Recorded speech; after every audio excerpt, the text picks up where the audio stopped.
এই যে দেখছো এটা একটা ফিলামেন্ট মতন হালকা। আজকে হচ্ছে 3rd of July most probably, আমি একবার ডেটটা দেখে নিই। হ্যাঁ, আজকে 3rd of July আর we are in our pregnancy journey. হ্যাঁ, আমরা দুজনেই ডিসাইড করেছি যে আমরা এই ভিডিওগুলো পরেই দেবো, একেবারে ওয়ান্স বেবি অ্যারাইভস। তো আজকে একটা খুব ইম্পর্ট্যান্ট জিনিস তোমাদেরকে ভাবলাম তোমাদের সাথে শেয়ার করি, সেটা হচ্ছে আনফর্চুনেটলি শেষটার জেস্টেশনাল ডায়াবেটিস ধরা পড়েছে। তো সেই নিয়েই আজকে ভিডিওটা বানাচ্ছি, ছোট্ট ভিডিও করব, কিন্তু এখানে কিভাবে ওটা টেস্ট হয় আর শেষটাকে একটা কন্টিনিউয়াস মনিটরিং করতে বলেছে, সেটা কিভাবে আমরা করছি, এভরি 15 days চেঞ্জ করতে হয় ওই তোমার নিডলটা। তো আজকে ওই একটা 15th ডে, তো আজকে আমরা চেঞ্জ করবো নিডলটা, তাই ভাবলাম তোমাদেরকে দেখাই। এখানে মাল্টিপল টাইমস গিয়ে ওকে ব্লাড টেস্ট করাতে হয়েছে। আমি যখন এখানে ছিলাম না, মানে আমি জার্মানিতে ছিলাম, তখনও শেষটা একা একা প্রেগনেন্ট অবস্থায় গাড়ি চালিয়ে হচ্ছে যেত ডাক্তারের ওখানে গিয়ে সব চেক আপ করিয়েছে। এনিওয়েজ, তো তোমরা যারা বাইরের দেশে থাকো তোমাদেরও হয়তো সিমিলার ভাবেই হয়, জানিও কিরমভাবে তোমাদেরটা হয়। বাট এখানে ইউএসএতে আমার ফার্স্টে যখন অ্যারাউন্ড 10 weeks মতন ছিল, তখন ওরা একবার ডায়াবেটিস টেস্ট করে, যে তোমার প্রেগনেন্সির শুরুতেই তুমি আগে থেকেই ডায়াবেটিস বা প্রি ডায়াবেটিক কিনা সেগুলো সব দেখার জন্য। তো ওই টেস্টটা আমার নর্মাল এসেছিল, তো আমার কোনো ডায়াবেটিস ছিল না। তারপরে নেক্সট টেস্টটা যেটা করে সেটা আই বিলিভ 28 to 32 উইক্সের মাঝখানে যে কোনো সময় তুমি করতে পারো। 28 কিনা আমার মনে নেই, বাট 32 উইক্সের আগে করতে হয়। তো ওই সময় ওরা তো ফার্স্টে একটা গ্লুকোজ টলারেন্স টেস্ট করে, আর তারপরে সেটা যদি তুমি ফেল করো তাহলে আরও ডিটেলসে টেস্ট করে। তো তোমাদেরকে বলি কিভাবে ফার্স্ট এড টেস্টটা করে। এমনি কলকাতায় যেটুকুন আমি দেখেছি যে ওই ফাস্টিংয়ে টেস্ট করে, একটা পিপি করে। বাট এখানে আমাকে বললো যে প্রথম দিনের টেস্টটা কিছু করতে হবে না, তুমি জাস্ট ওয়ান ফাইন মর্নিং উঠে চলে আসো, ওরাই একটা ড্রিঙ্ক দেয় এরকম 100 সুগার সলিউশন, মানে প্রচন্ড মিষ্টি একটা অরেঞ্জ ফ্লেভারের এরকম সাইজের বটল, আমি ভুলে গেছি 100 ml বা ওরকমই কিছু একটা ড্রিঙ্ক দেয়। তো তোমাকে ওইটা খেতে দেবে, তুমি ওইটা খাবে, এবং ওটা হচ্ছে গ্লুকোজ টলারেন্স টেস্ট। তো ওই ড্রিঙ্কটা খাওয়ার পরে 1 ঘন্টার মধ্যে ওরা মানে উইদিন অ্যান আওয়ার, মানে 1 hour মার্ক যখন কমপ্লিট হবে তখন তোমার ব্লাড নেবে। That is glucose tolerance test. এবার সেইটাতে ধরো তুমি পাস করে গেলে, দেন ইউ আর ফাইন। সেইটাতে ধরো তুমি পাস করলে না, তখন ওরা একটা 3 hour টেস্ট করে।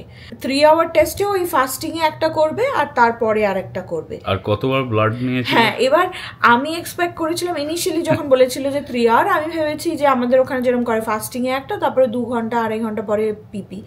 তো তখন বলছে যে না, ফার্স্টে হচ্ছে তুমি ফাস্টিং করে থাকবে 8 to 12 hours। ফাস্টিং করার পরে ওখানে যাবে, ওরা একবার ব্লাড নেবে, দ্যাট ইজ সেম অ্যাজ আমাদের দেশে ফার্স্ট ফাস্টিংয়ের টেস্ট হলো। তারপরে ওখানে ওই সেম সুগার সলিউশনটা আবার খেতে দেবে, ঠিক আছে, 100 ml এর মতন এরম সাইজের একটা বটল ছিল। তো ওইটা খেতে দেবে, ওদের সামনে বসে খেতে হবে। এবার প্রত্যেক 1 ঘন্টা অন্তর 3 বার ব্লাড নেবে, মানে ফাস্টিং একবার নিয়েছে, এবার ওই সুগারটা খেলে 5 মিনিটের মাথায় সুগারটা খেলে 5 মিনিট টাইম থাকে, 5 মিনিটের মধ্যে তোমায় খেতে হবে। এবার ওই তখন থেকে 1 ঘন্টা বাদে একবার ব্লাড নেবে, তারপরে আবার আরও 1 ঘন্টা পরে আবার ব্লাড নেবে, তারপর আরও 1 ঘন্টা পরে আবার একবার ব্লাড নেবে। তো সেই দিন আমার 4 বার ব্লাড নিয়েছে। তো আমি ভাবছি আমার তো দুটো হাতের এই দুটো জায়গা থেকে আমি কতবার ব্লাড দেবো, একই জায়গা থেকে তো নেবে না, এদিক ওদিক করে। তো এমনি আমার এই হাতে ভেন পাওয়া একটু ডিফিকাল্ট হয়। আমি ওই আর এরকম বলছে যে তুমি তো 8 ঘন্টা 12 ঘন্টা কিছু খাওনি, তো এই সুগার সলিউশনটা খেয়ে তোমার বমি পেতে পারে।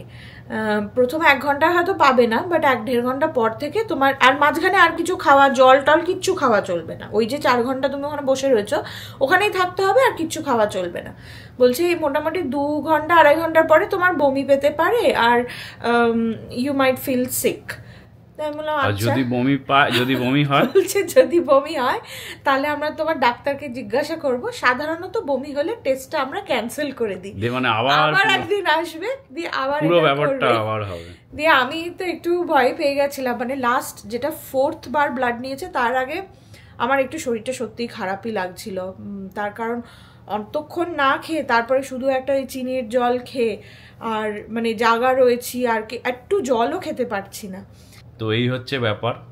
আর এরা এক একবার ব্লাড টেস্ট করে, এরকম আমাকেও ছবি পাঠিয়েছিল, আমি তো তখন জার্মানিতে ছিলাম, ও আমাকে ছবি পাঠাতো এরকম বড় বড় ভাইল। সাধারণত দুটো টেস্ট করলে দুটো তো নিত, কিন্তু আমার মনে আছে যখন ফার্স্ট টাইম আমরা গেছিলাম, আমি একাই গেছিলাম, 4টে না 5টা নিয়েছি, না 8টা না 10টা ভাইল নিয়েছে। 8টা ভাইল মানে এরকম সাইজের।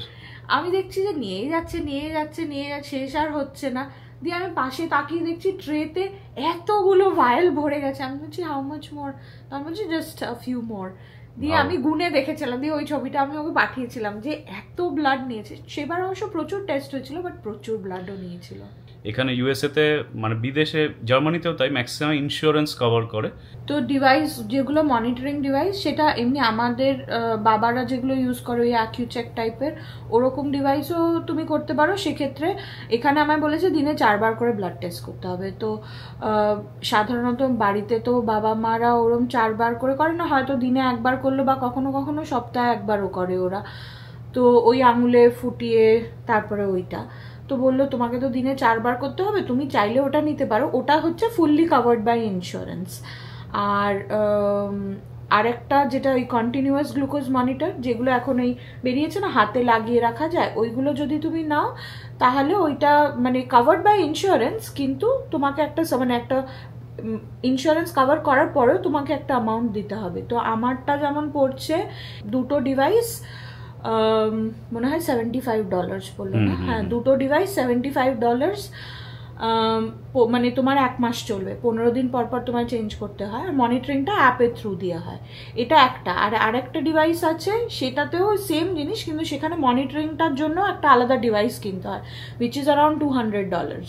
তো আমার ডাক্তার আমায় বলেছিল যে দেখো তোমার তো জেস্টেশনাল, তো মেবি হয়তো এটা কমেই যাবে, মানে সবার কমেই যায় সাধারণত, তো তোমার ওই এখনই মনিটরওয়ালাটা কেনার দরকার নেই, তুমি ওই এটা কেনো, অ্যাপ দিয়ে মনিটর করবে।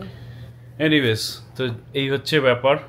তোমাদেরকে এবার দেখাচ্ছি যে এই চেঞ্জটা যে করতে হয়, শেষটা প্রথমবার নিজে এটা করেছিল আমাকে, তারপর ওর বাবা মাকে, আমার বাবা মাকে সবাইকে ছবি পাঠানো হয়েছিল।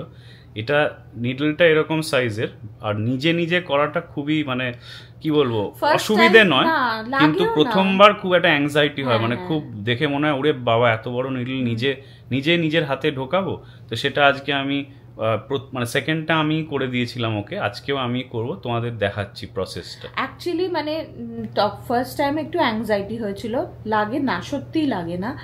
আর ওইটার আমার নিডলটার ভেতরে বা সাইডে ভেতরেই মোস্ট প্রবলি একটা ফিলামেন্ট আছে। অ্যাকচুয়ালি নিডলটা ফুটে থাকে না, নিডলটা ঢোকে এরকম পাঞ্চ করে, ওই ফিলামেন্টটা থেকে যায়, আর নিডলটা তারপরে বেরিয়ে আসে।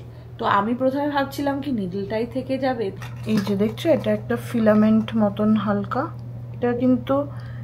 এটা কিন্তু ঢুকেছিল, কিন্তু এটা নিডল নয়, নিডলটার সাহায্যে এইটা ঢুকে যায় বডির ভেতরে। এটাও ফেলে দাও।